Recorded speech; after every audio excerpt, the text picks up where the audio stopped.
Olá a todos, sejam muito bem-vindos a mais um vídeo do canal do Instituto do Movimento da Tradição Peonomista Reformada Brasileira, o IMPPRB. Eu me chamo Caleb Elias de Carvalho Barbosa e sejam muito bem-vindos a mais um vídeo dessa série. Bem, o segundo vídeo da nossa série, intitulado As Promessas da Lei, a Lei e a Proibição, tem como objetivo explorar como a aliança divina manifesta tanto as bênçãos quanto as maldições em conformidade com a obediência ou rebeldia do homem. A aliança não é apenas uma relação entre Deus e Israel, mas uma estrutura universal que abrange toda a humanidade, desde a criação. O ponto de partida será a compreensão da fidelidade de Deus e de sua justiça soberana, revelada nas Escrituras e expressas por meio da lei. A aliança divina reflete o caráter fiel de Deus, como destacado em Deuteronômio 7, 9 a 15. O Senhor é apresentado como o Deus que guarda a aliança e a misericórdia por 1000 gerações, aqueles que o amam e obedecem aos seus mandamentos. Isso enfatiza a confiança absoluta que o homem pode depositar em Deus, pois ele é verdadeiro e cumpre suas promessas. A fidelidade divina não é limitada por tempo ou circunstância. É uma constante que fundamenta a relação do Criador com suas criaturas. A aliança também implica retribuição. Deus não é negligente com aqueles que o rejeitam, mas retribui pessoalmente a iniquidade dos que desprezam sua lei. Essa retribuição não é arbitrária, é a expressão do ciúme e da justiça de Deus. Aqueles que honram a aliança experimentam bênçãos materiais e espirituais, como fertilidade, prosperidade e saúde. Enquanto os desobedientes enfrentam o juízo e as maldições. Com a obra redentora de Cristo, a aliança foi renovada, ampliando sua abrangência a todos os homens. Em João 12, 32 a 33, Jesus declara que, ao ser levantado na cruz, atrairia a todos a si, tornando-se o ponto de julgamento e salvação.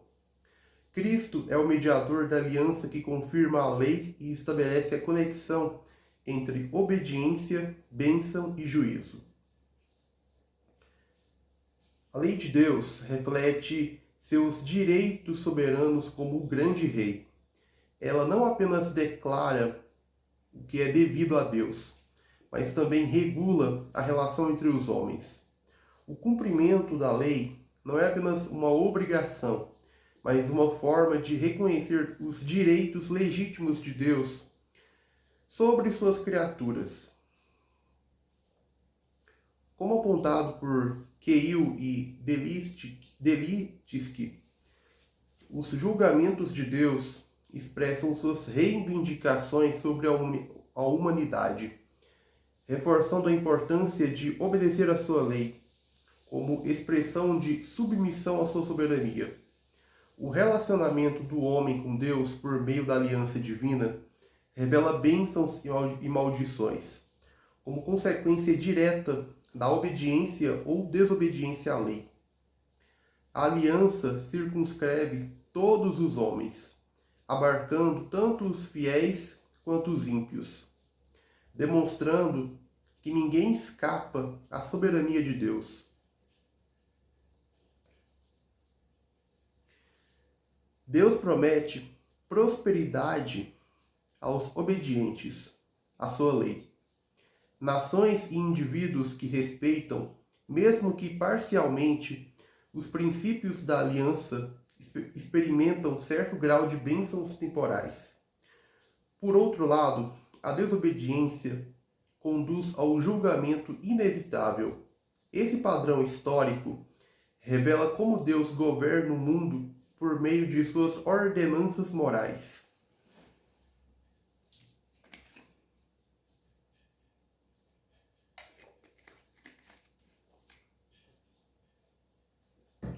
A proibição na lei de Deus é um ato exclusivo da soberania divina. Não é só a exclusão de um povo ou indivíduo da comunhão, mas a declaração de que estão sob maldição e sentença de morte. Exemplos incluem os cananeus, cuja destruição foi ordenada porque sua iniquidade havia se completado. Gênesis 15:16. Deuteronômio 16 a 18. Essa ordem divina não é arbitrária.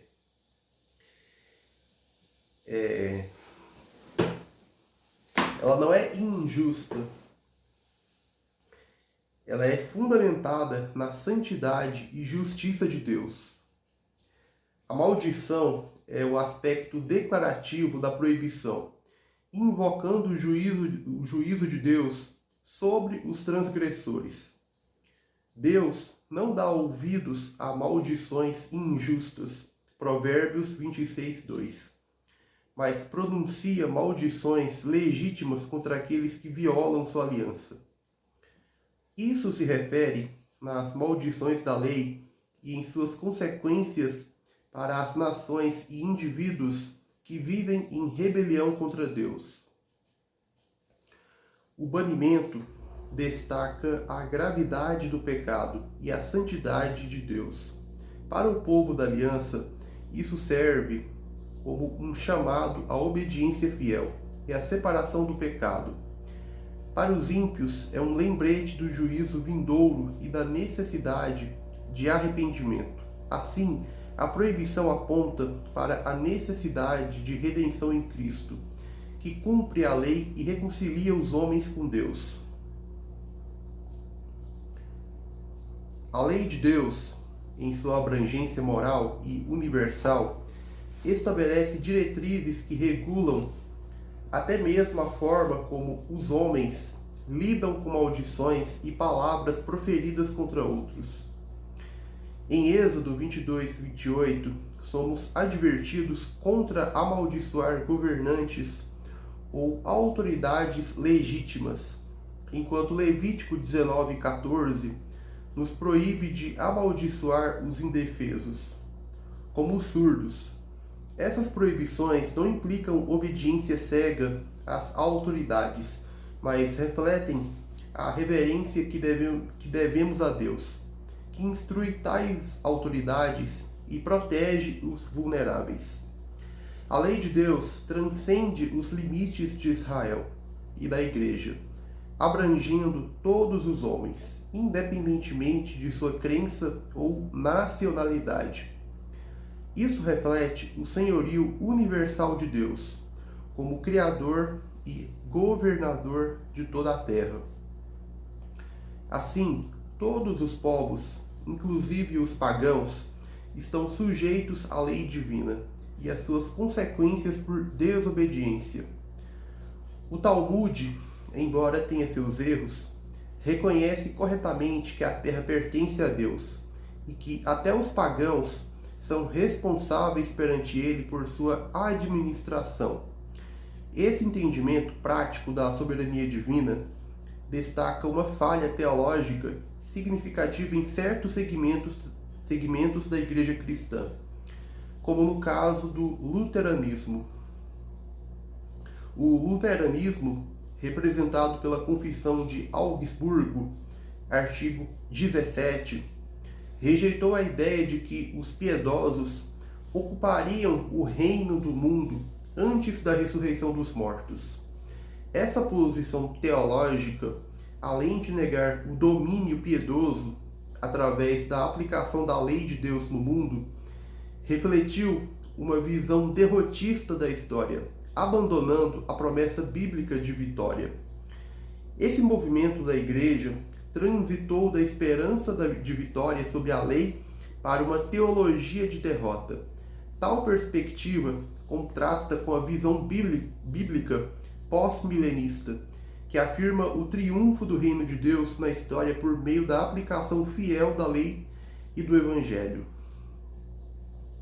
A proibição de amaldiçoar as autoridades legítimas e os indefesos nos ensina sobre o caráter de Deus, que é justo e zeloso por sua criação.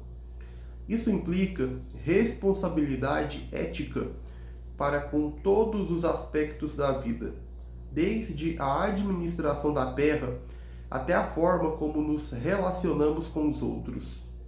Além disso, a soberania universal de Deus desafia a Igreja a proclamar a lei e o Evangelho como padrão para todas as nações. O reconhecimento prático da soberania de Deus, mesmo por fontes extra-bíblicas como o Talmud, deve servir como um lembrete à Igreja sobre a importância de honrar a lei divina em todas as esferas da vida, mantendo-se fiel à vitória prometida no reino de Cristo.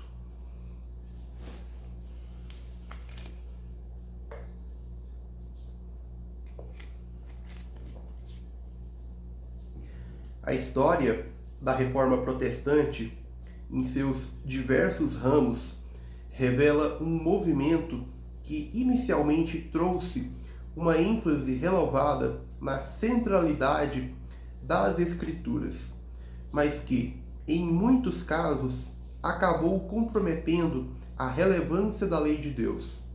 No caso do luteranismo, a rejeição da lei divina como norma moral para a vida cristã conduziu a uma dependência da lei natural.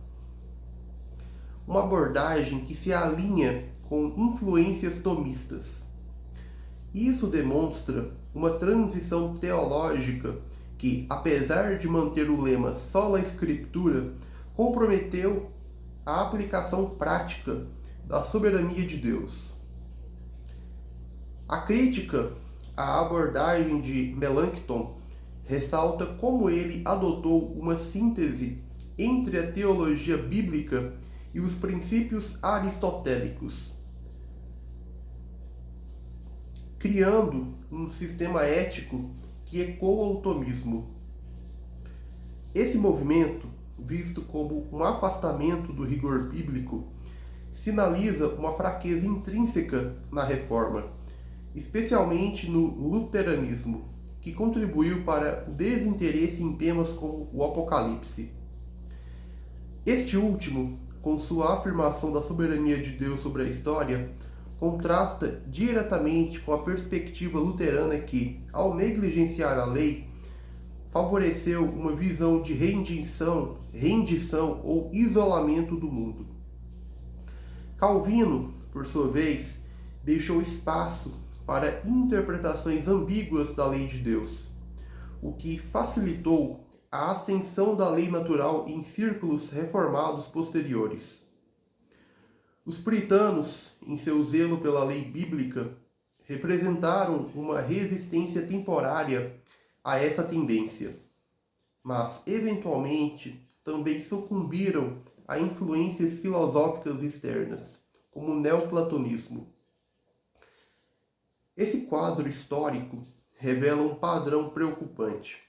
As principais tradições da reforma luterana, calvinista e anglicana acabaram por ceder ao pietismo e ao secularismo, tornando-se muitas vezes irrelevantes para a transformação do mundo.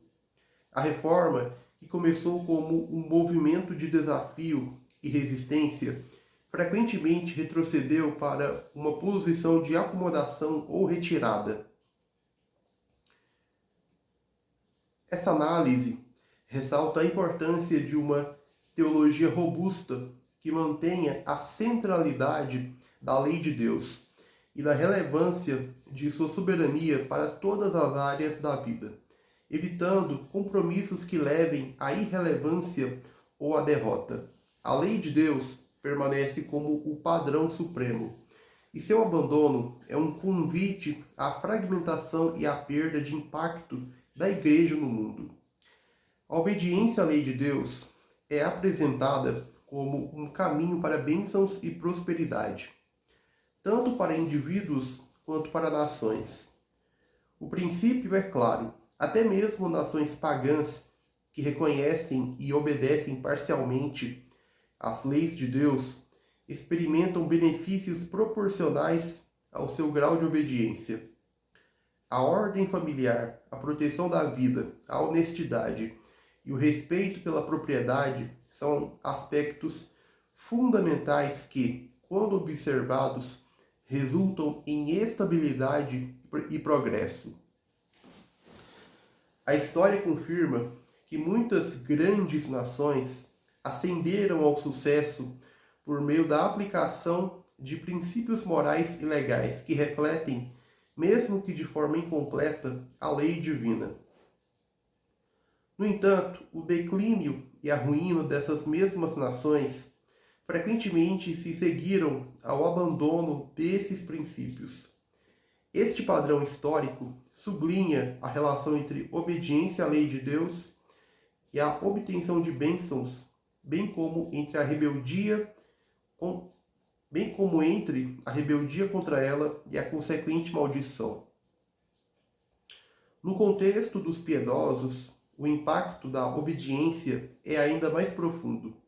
Quando uma nação reconhece a soberania de Cristo como Senhor e Rei e busca conformar sua vida e leis à sua vontade, a promessa de bênçãos é amplificada. Por outro lado, a incredulidade e a rejeição da lei resultam em uma condenação proporcionalmente mais severa. Esse raciocínio reflete um princípio teonômico fundamental. A lei de Deus é universal em seu escopo e aplicação. As nações são chamadas a submeter-se à soberania divina. E sua prosperidade ou queda é determinada pela fidelidade a essa lei. Para o cristão, essa realidade aponta para a necessidade de uma ética pública que busque conformar todas as áreas da vida à vontade revelada de Deus, reconhecendo que o reinado de Cristo se estende a toda a criação.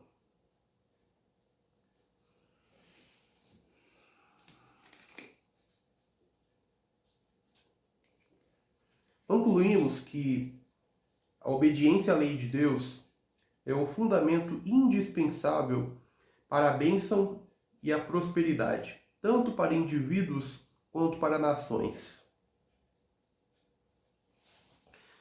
A história e as escrituras testemunham que o cumprimento da lei divina traz ordem, estabilidade e progresso, enquanto sua rejeição conduz ao caos e ao juízo. Para os piedosos, a fidelidade à lei de Cristo não apenas garante bênçãos temporais, mas também reflete a submissão ao reino eterno de Deus, estabelecendo uma ética pública que honra a soberania de Cristo sobre todas as esferas da vida. Assim, a lei permanece como a diretriz perfeita para a glória de Deus e o bem-estar humano. Bom, obrigado pela sua atenção, por ter assistido o vídeo até aqui.